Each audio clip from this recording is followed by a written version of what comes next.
누가복음 21장입니다.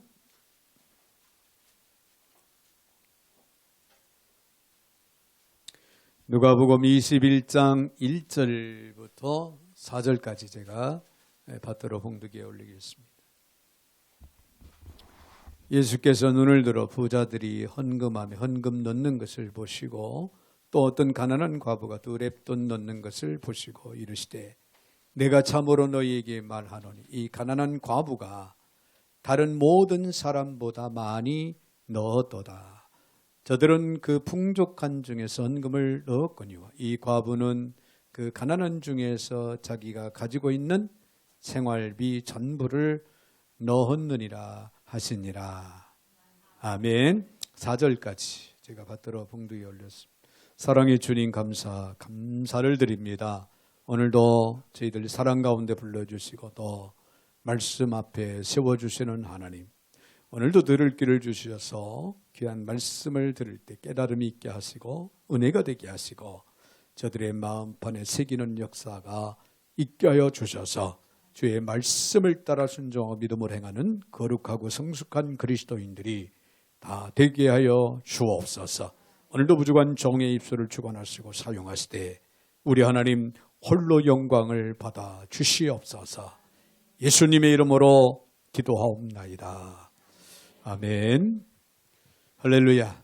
우리 한번 옆에 분들하고 인사하겠습니다. 인사하실 때 한번 이렇게 하겠습니다. 주님께서 우리의 헌신에 주목하고 계십니다. 할렐루야. 예, 여러분, 하나님이 여러분들의 헌신적인 삶을 주목하신다라고 생각할 때 여러분 어떻게 우리가 헌신해야 할 것인가? 다시 한번 생각을 하게 될 겁니다. 언제나 어디서나 내 주님의 우리를 향하신 주목하심이 계시다고 하는 사실을 잊지 아니하시고 주님 앞에 최선을 다하는 충성스러운 그런 헌신된 삶을 저나 여러분 살아가시기를 바랍니다. 어떤 구두쇠가 주일 예배 헌금에 헌금 바구니가 눈앞에 오자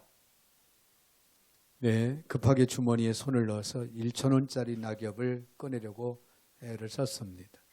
그런데 급한 나머지 그만 1만 원짜리 배추가 나오는 바람에 할 수 없이 1만 원을 헌금을 했다고 합니다. 예배가 끝나고 나서 친구를 만나서 친구에게 이야기를 하면서 오늘 내 평생의 가장 큰 돈을 하나님 앞에 헌금을 했지 뭔가. 아마도 1만 원을 받으신 하나님께서 깜짝 놀라셨을 거다. 그렇게 이야기를 했다고 합니다. 그러자 그 친구가 말을 합니다. 걱정을 하지 말게. 하나님은 자네 마음이 1,000원짜리였다면 1만 원도 1,000원으로 보시고 1,000원 받은 것으로 잘 기억하고 계실 걸세. 그런 답을 주었다고 합니다. 성경에요. 마음이라고 하는 단어가 876번이나 나온다고 합니다. 그것은 하나님께서 우리의 마음 중심을 보신다고 하는 강력한 메시지가 아닌가 그렇게 생각을 할 수가 있죠. 하나님은 사람의 마음을 보시고 그 마음을 먹은 대로 하나님은 행하시고 응답하신다. 그런 얘기예요. 종교적 개혁자인 칼빈은 이런 말을 남겼다고 합니다. 문제는 교회에서 돈에 대해 너무 많이 이야기하는 것에 있는 것이 아니라 돈에 대해서 바르게 이야기하지 않는 것에 문제가 있다. 돈에 대한 바른 메시지를 증거해야 된다. 그런 얘기가 되겠죠. 찰스 스펄전 목사님은 또 그런 말을 했다고 합니다. 나는 주머니가 회개하지 않은 사람의 회개를 믿을 수가 없다. 그래서 흔히 그런 얘기하죠. 지갑이 거듭나야 된다. 그런 얘기도 하는데요. 그렇습니다. 복음을 듣고 나서 회개하고 예수 그리스도를 마음의 구주로 영접한 새 사람이 되었다면 제일 먼저 변화가 있어야 할 삶의 변화 중에 하나가 돈의 사용처라는 거예요. 여러분 이해가 되십니까? 반드시 연관이 있고 반드시 중요성이 있다라고 하는 사실을 우리는 인식을 해야 될 줄 압니다. 자, 오늘 본문의 말씀을 보면요, 평범한 한 여인이 비범한 이야기를 기록을 하고 있는데요. 이 여인은 가난한 과부였습니다. 매우 외롭게 살아온 그런 삶을 그는 살았습니다. 분명히 정신적인 고통은 말할 것 없고, 그의 삶 자체가 남보기에 좀 비참할 정도로 어려운 그런 환경권 속에서 그는 고통 속에서 살아왔는데요. 그런 어려움과 고통을 불구하고 그녀는 아름다운 헌신의 귀감을 남긴 여인이었음을 오늘 본문을 통해서 우리는 기억을 할 수가 있죠. 당시에 성전 제일 바깥 뜰로는요, 소위 이방인의 뜰이라고 불려졌다고 합니다. 이방인들은 거기까지 바깥 뜰까지만 올 수가 있었습니다. 좀 더 안쪽으로 들어오면 여인의 뜰이 있었는데요, 여인들이 모여서 교제를 나누고 하는 그런 뜰, 그런 장소가 있었다고 합니다. 그 맞은편에는 아름다운 문이라고 하는, 그의 뜻이 미문이라고 하는, 미문, 아름답다라고 하는 그런 문이 있는데, 아마도 그날 예수님은요, 이 미문에서 여인의 뜰악을 지나서 성전에 들어가는 그런 사람들을 지켜보고 계셨던 것 같습니다. 성전 입구에는요, 헌금을 넣는 연복궤들이 놓여 있었는데요, 예수님은 사람들이 연복궤에 돈 넣는 것을 유심히 보셨습니다. 여기서 보실세라고 하는 이 단어는 원어적으로 보면은 어느 동작, 한 동작을 의미하는 그런 뜻이 아니라요, 지속적으로 하는 경우를 표현하고 있습니다. 그래, 미문에 앉아서 지속적으로 여인들이 들어가면서 성전 뜰에 들어가면서 헌금하는 것을 지속적으로 의도적으로 보셨다 그런 얘기예요. 즉 사람들이 헌금하는 모습을 계속 지켜보셨다고 하는 그런 의미가 되겠죠. 자, 오늘도 만일 예수님이 맞은편에서 우리가 헌금하는 모습을 보신다면 우리의 헌금하는 모습이 어떻게 달라질까요? 어떤 사람들은 당황을 할 겁니다. 내가 예수님이 이렇게 보실 줄 알았으면 좀 헌금을 많이 준비해 갖고 올 거예요. 아니면은 어떤 사람은 오늘따라 내가 헌금을 준비해 오지 않았다, 이래서 당황하는 사람도 있을 것이고, 반면에 정말 주님께서 보시는데 당당하게 어깨에 힘을 주고 내 오늘 역시 헌금을 잘 많이 준비해서 내가 온 게 다행이다, 이렇게 생각을 할 수도 있겠지요. 자, 우리 주님은요, 우리를 보시면서 무엇을 느끼실까요? 자, 그러면 가난한 과부였던 여인에게서 참된 헌금의 정신이 무엇이고, 그리고 주님께서 우리가 헌금할 때 과연 무엇에 집중을 할 것인가, 집중을 하시는가, 무엇을 보시는가를 오늘 본문을 통해서 우리는 좀 더 생각을 해 보기를 원합니다. 먼저 우리가 생각할 수 있는 것은 외식하는 자들의 위선을 보신다는 거예요. 위선. 오늘 본문에 가난한 과부 이야기에 앞서서요, 20장 47절에 보면은 과부의 가산을 삼키는 지도자들의 이야기가 등장을 합니다. 그들은 과부의 가산을 삼키면서 가난한 과부의 동전 헌금을 비웃고 있었던 그런 사람들입니다. 자, 이런 행위를 우리는 위선이다, 그렇게 말합니다. 그리고 성경은 이런 사람들의 예배 행위나 헌금 행위를 외식이라고 그렇게 지적을 하고 있습니다. 위선과 외식. 네. 여기서 외식이라고 하는 단어는요, 원어로 보면은 겉으로만 누군가를 향해서 보이는 가시적인 그런 행동, 그런 뜻을 가지고 있음을 찾아볼 수가 있습니다. 자, 그들의 기도도, 그들의 예배도, 그들의 구제도, 심지어 헌금도 다 외식이었다 이거예요. 외식적이었다. 1절에 있는 말씀을 봅니다. 예수께서 눈을 들어 부자들이 헌금함에 넣는 것을 보시고, 그랬죠? 이 부자들은요, 앞서 언급한 서기관과 바리새인들을 다수였습니다.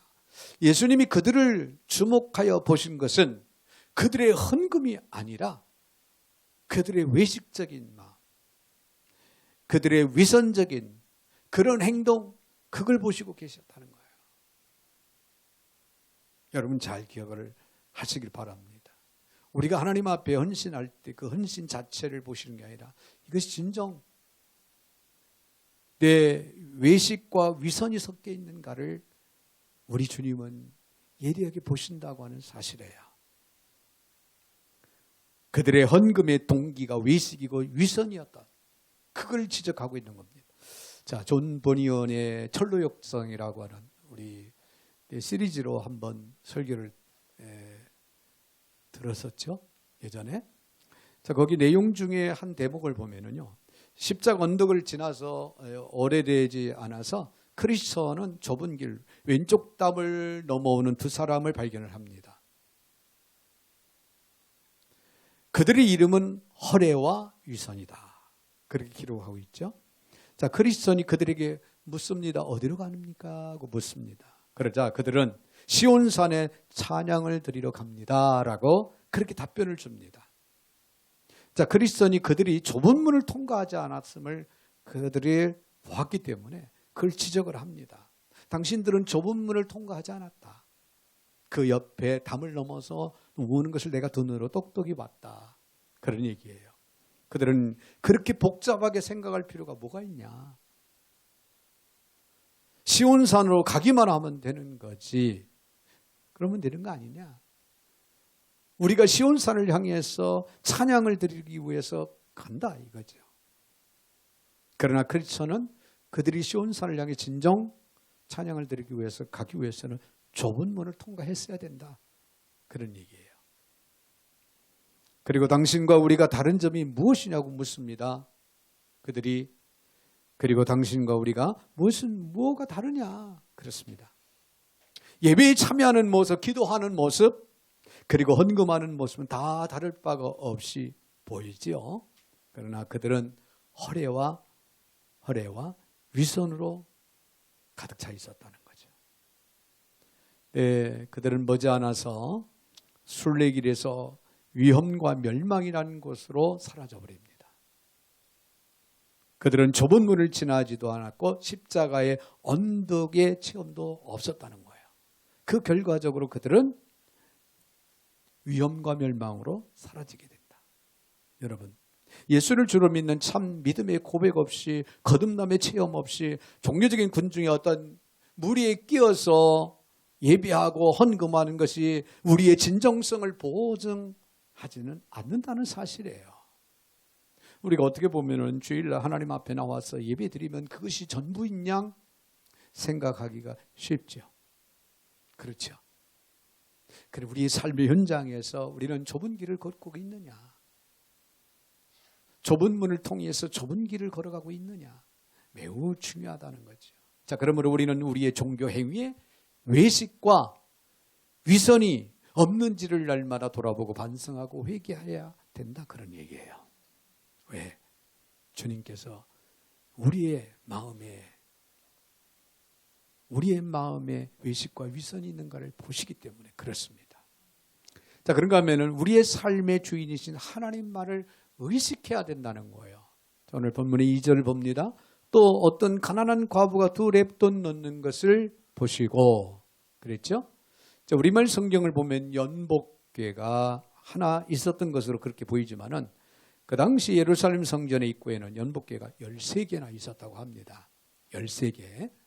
돈을 넣는 곳이 나팔 모양이었기 때문에 종종 나팔궤다라고 그렇게 부르기도 했는데요. 또 다양한 헌금의 목적에 따라서 헌금이 구분되기도 했어요. 13개가 구분을 돼 있다는 거죠. 그 13개 중에 9개는 제자의 종류에 따라서 각종 재물을 구별하고 있었습니다. 나머지 4개는 독특한 용도에 따라 구분이 되었는데요.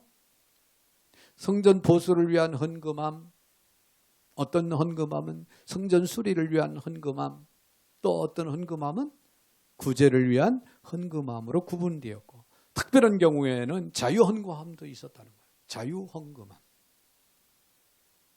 특별히 구제다, 무슨 성전 건축이다, 선교다 이런 특이한 어떤 목적이 없더라도 자유롭게 하나님 앞에 감사해서 하는 자유 헌금함. 자, 이 연복계는요 본래 노쇠로 만들어져서 당시에 지폐가 없이 노쇠로 만들어진 그 연복계에 동전을 집어넣어야 하는, 그러면 소리가 분명히 나겠죠. 그 소리를 듣고 이 사람이 헌금이 액수가 어느 정도 되겠다, 감을 잡기도 했다고 합니다. 듣는 사람들이 짐작을 했겠죠. 여기에 본문에 이 가난한 여인은 동전 2렙돈을 드렸더라, 그렇게 기록을 하고 있죠. 근데 이 렙돈이라고 하는 것은 당시에 유태인들의 화폐 단위고요. 또 고드란트가 나옵니다. 성경에 보면은 그건 로마 사람들의 화폐 단위였습니다. 고드란트와 렙돈은 두 나라 화폐의 최소 단위, 아주 작은 최소 단위였는데요. 이 렙돈이라고 하는 말에는 무슨 뜻이 담겨져 있냐? 얇다. 동전인데 아주 얇다는 거예요. 하나 정도 넣어가지고는 소리가 날까 말까 할 정도로, 잘 들리지 않을 정도로 그렇게 얇았다고 합니다. 근데 제대로 소리로 나지 않겠지요. 2렙돈 하면은 얼마나 소리가 나겠습니까? 보나마나 저 여인은 조그마한 아주 작은 헌금을 했다라고 그렇게 누구나가 들어도 다 알 정도가 되겠지요. 네, 그때 당시에 2렙돈은 한 끼의 최저 식사 해결할 정도의, 우리나라로 말하면은 우리나라 돈으로 따지면 약 1,000원, 1,000원 그런 정도였다는 거예요. 자, 그녀의 입장에서 다른 사람들을 많이 의식을 할 수 있었을까요? 없었을까요? 분명히 사람이라면 누구든지 의식을 할 수밖에 없어요. 왜? 그 연복계에, 노스로 만든 연복계에 그 2렙돈을 넣을 때 소리도 나지 않으면은 얼마나 작은 돈을 헌금을 했는가가 밝혀지잖아요. 그러니까 의식을 할 수밖에 없겠죠. 그러나 오늘 본문에서 그녀가 헌금 드리기를 주저한 모습을 찾아볼 수 없다는 거예요. 자기의 책임을 다하는 모습만 보였습니다. 이것이 어떻게 가능했을까요? 그녀는 하나님만 생각을 했기 때문에 가능했다는 거예요. 여러분, 하나님 앞에 나와 예배드릴 때, 하나님 앞에 우리가 헌신할 때 하나님만 생각을 해야 됩니다. 주변에 의식하면은 나의 헌신이 자칫 형식화가 되기도 한다는 사실이에요. 하나님만 의식해야 됩니다. 2렙돈밖에 안 되는 돈을 넣어 연복계 바닥에 아무런 소리가 들리지 않으면 다른 사람들이 나를 어떻게 생각할까 하는 문제, 이 문제는 그녀에게 전혀 중요하지 않았다는 거예요. 왜? 하나님을 사랑하는 마음으로 하나님만 생각하기 때문에, 오직 하나님만 의식을 하고 있었기 때문에 그게 가능했다는 거예요. 여러분, 하나님 앞에 나올 때는 하나님만 생각하고 하나님 앞에 나와 예배드릴 때는 오직 하나님만 의식하고 예배드리는 자세, 그런 태도, 우리의 중심이 중요하겠죠. 내 삶의 주인이신 사랑하는 하나님께 자기의 정성을 다해 드릴 수 있었던 이 여인을 지배하고 있었던 것은 다름 아닌 하나님만이 내 삶의 주인이시다. 하나님만이 나에게 은혜를 부어주신다. 하나님의 은혜로 내가 여기까지 살아왔다라고 하는 그런 의식이 그는 있었기 때문에 하나님 앞에 2렙돈의 작은 헌금을 드리면서도 전적으로 하나님을 의식하고 드릴 수 있었다, 그런 얘기예요. 할렐루야. 자, 하나님의 은혜에 대한 감사와 감격으로 자기의 몫의 책임을 다할 수 있던 이 여인. 그래서 아주 적은 돈이지만은 당당하게 부끄럼 없이 하나님 앞에 그는 헌금을 할 수 있었습니다. 이것이 헌금이고 이것이 진정한 헌신이라는 거예요. 여러분, 하나님만을 의식하십시오. 사람을 의식할 필요가 없습니다. 내 헌금에 대한 다른 사람들의 평가는 전혀 중요하지 않다, 그런 얘기예요. 하나님 앞에 내 최선을 드리고 하나님께 내 사랑과 믿음을 고백하면 된다고 하는 그런 얘기입니다. 그렇습니다.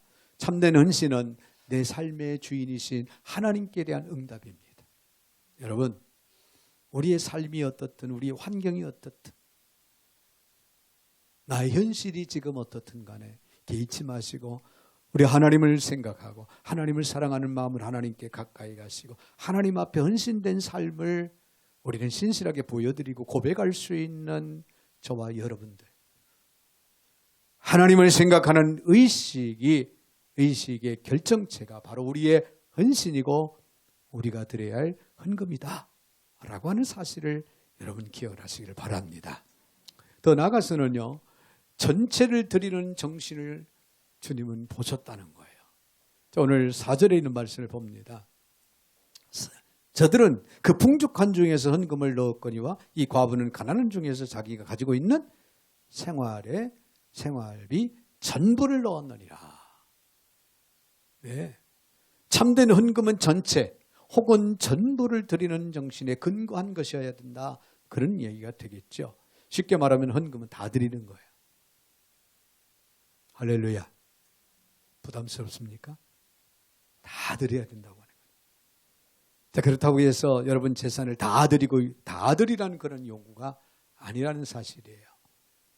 제가 드리는 말의 의미를 잘 귀담아 들어야 합니다. 신앙은요, 추상적인 것이 아닙니다. 우리에게 있는 모든 것이 다 주님의 것이라는 거예요. 믿으시면 아멘? 그래요. 내 생명까지도 다 주님의 것입니다. 내 생명이 주님의 것이라고 하면은 우리가 가지고 있는 우리가 지니고 있는 여러 가지 환경, 여건, 지식, 권력 이런 게 뭐 대수겠습니까? 내 생명도 주님의 것인데 주님의 빚값을 통하여 우리를 사심받게 했잖아요. 그래서 이전 것은 지나고 새로운 것이 됐는데 그 새로운 생명이 바로 주님의 것이라. 그러므로 모든 것이 다 주의 것임을 우리는 믿고 확신 가운데 살아가는 지혜가 있어야 될 줄로 믿습니다. 그렇다면 내가 얼마를 드리든지 내게 있는 모두가 다 주님 것이라는 그 고백을 바탕으로 내 들어지는 헌신은요, 못할 게 뭐가 있겠습니까?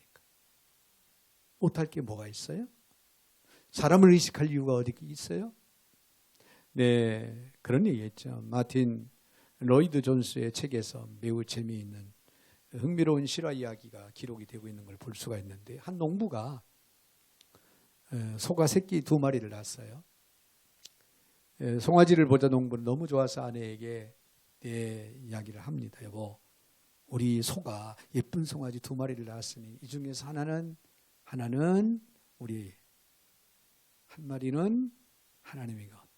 그렇게 합시다. 그러니까 아내는 K 아멘 했어요.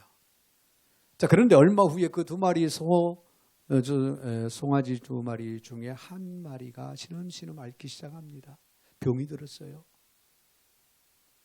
그래 고생을 하다가 어느 날 죽었습니다. 그러자 농부는 말하기를, 슬픈 얼굴로 아내에게 말합니다. 여보, 내 일을 어떻게 하면 좋아? 하필이면 주님께 드리기로 했던 송아지가 죽어버렸네.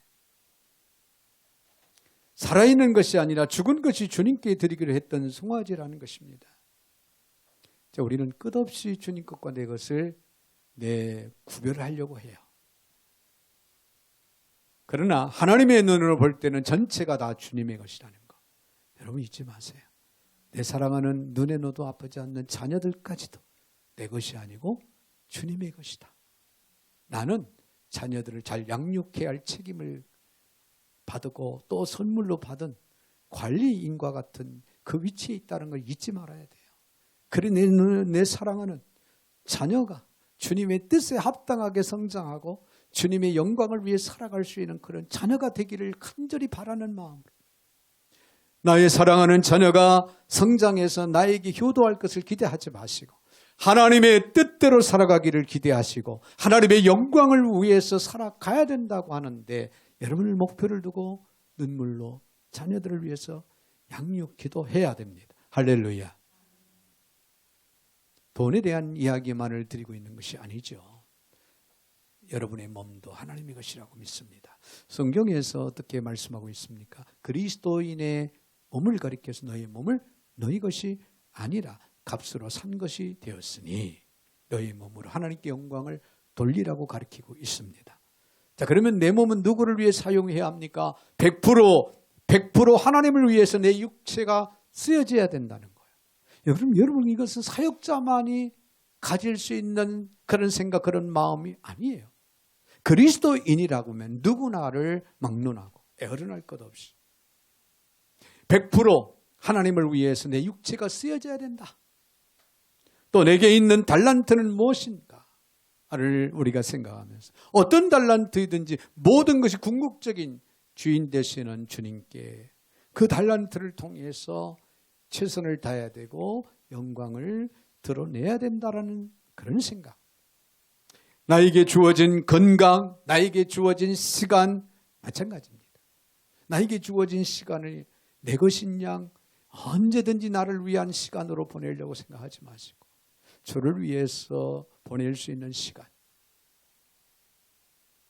그런 마음, 그런 신앙의 자세가 우리에게는 중요하다, 그런 얘기예요. 인생이란 무엇입니까? 제가 읽었던 인생에 대한 가장 아름다운 정의는 하나님의 뜻을 이루도록 하나님께서 나에게 맡겨준 그 삶의 길이라는 것, 이것이 인생이라는 것, 고백을 드리고 여러분들에게 선포를 합니다. 여러분, 우리 인생은 모두가 다 그렇습니다. 오늘도 내일도 우리는 분명한 삶의 목표는 있지요. 그래서 어떤 학위를 받아야 되겠다, 돈을 얼마나 벌어 저축을 해야 되겠다, 노후에 어떤 삶을 살아야 되겠다는 목표는 분명히 누구나가 다 있습니다. 그러나 가장 근본적인 우리의 삶의 목표는 하나님의 뜻대로 살아가는 겁니다. 여기에는 예외가 없어요. 주의 종이든 평신도든 오래 사는 사람이나 아직 이제 출발하는 사람이나 누구든 주의 뜻대로 살아가는 삶의 인생이에요. 그게 인생이에요. 그리고 주님께서 맡겨진 그 달란트를 통해서 주의 영광을 위해서 살아갈 수 있는, 거기 투자하고 거기에 몸을 던지고 마음을 쏟아서 살아가는 그런 삶의 길, 이게 바로 인생이다.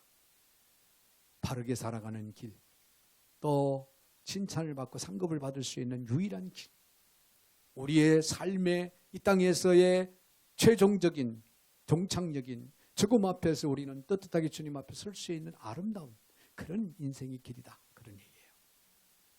그러므로 사는 동안 하나님께서 맡겨진 일을 다 하고 다 하다가 가면 되는 거예요. 이게 잘 사는 길입니다. 이게 아름다운 인생입니다. 이게 최선의 방법이라고 하는 사실을 잊지 마시기 바랍니다. 여러분, 헌신이라고 하는 것은 언제나 100%를 뜻한다는 거 잊지 마세요. 네, 유명한 신학자 한 분은 이런 말을 했어요. 헌신은 80% 만족할 수 없고 85%도 만족할 수 없다. 만약 여러분의 아내가, 여러분의 남편이 배우자를 향해서 이렇게 말하는 장면을 한번 상상을 해 보십시오. 여보는 당신에게 85%는 성실하게 할 수 있어. 그 이상은 할 수가 없어. 만약에 그런 말을 던져줬다고 하면은 그 말을 들은 아내가, 그 말을 들은 남편의 마음이 어떨까요? 서운하겠지요. 100% 나에게 헌신해 주기를 원했는데 내 85%, 그러면 15%는 어디로 왔느냐? 사랑은 100%를 요구하고 있습니다. 사랑은 전체와 전체를 교환하는 것입니다. 상대적이라고 그러죠. 아내가 남편을 그만큼 사랑하면 남편도 아내를 그만큼 사랑하는 거예요. 그만큼 사랑하는 겁니다. 한 사람만 일방적으로 사랑한다면 그 사랑은 결국에는 금이 가고 깨지는 현상이 나타날 우려가 크다는 거죠. 네, 하나님 우리를 향해서 요구하시는 헌신, 사랑은 100%입니다. 할렐루야. 우리가 완벽할 수는 없겠지만 최선이라고 하는 그런 목적을 두고 우리는 살아갈 수는 얼마든지 있는 겁니다. 요한복음 3장 10절, 하나님이 세상을 이처럼 사랑하셨다 그랬어요. 그래서 누구를 주셨습니까? 독생성자 예수 그리스도를 보내주셨지. 그래서 누구든지 그를 믿기만 하면은 멸망하지 않고 영생을 얻게 하려 함이니. 할렐루야. 여러분, 하나님 우리를 향해서 전체를 내어 주신 겁니다. 전체를 내어주신 그 사랑으로 인해서 내가 구원을 받았고 내가 하나님의 백성, 하나님의 자녀가 되었다면 우리를 향한 우리의 사랑, 우리의 헌신도 100% 이하에서는 안 된다는 거예요. 100%가 되기 위해서 여러분 최선의 노력, 예, 우리에게 요구되는 부분이다라고 하는 사실을 잊지 마시기를 바랍니다. 사랑하는 성도 여러분, 오늘 본문에 드렙돈을 바쳤다는 이 가난한 과부의 이야기가 기독교 역사를 통해서 얼마나 많은 사람들이 헌신의 교훈을 배웠고 도전하고 또 결단하면서 실천을 했겠습니까? 이 드렙돈이 주님의 손에 들여졌을 때 하나님의 백성들에게 진정한 헌신을 촉구하고 하나님 나라를 세우며 확장하는 데 있어서 정말 놀랍게 쓰임받는 도구가 반드시 되어졌을 겁니다. 여러분의 드렙돈은 어디 있습니까? 여러분의 작은 재능, 여러분의 작은 계획, 목표, 여러분의 작은 시간에 그 랩돈이 진정 오늘도 어김없이 주님 앞에 드려질 때 정말 귀하고 아름답게 쓰여질 것이고 반드시 주님이 기억하시는 그런 아름다운 삶으로 남아가시기를 주의 이름으로 축원을 드립니다. 거룩하신 하나님 감사드립니다. 오늘 거룩한 날입니다. 주님의 날입니다. 사랑 가운데 주의 백성들을 불러 모아주시고 또 오늘도 하늘을 여시고 귀한 말씀으로 임재하시고 저들로 하여금 세워지게 하시니 참으로 감사를 드립니다. 귀한 말씀을 쫓아 믿음으로 저희들이 전진해 나아갈 수 있는 귀한 능력, 귀한 권능 허락하여 주셔서 은혜 중에 주님 앞에 헌신된 삶을 살아갈 수 있는 인생들이 다 되게 하여 주시옵소서. 예수님의 이름으로 축복하며 기도하옵나이다. 아멘. 아멘.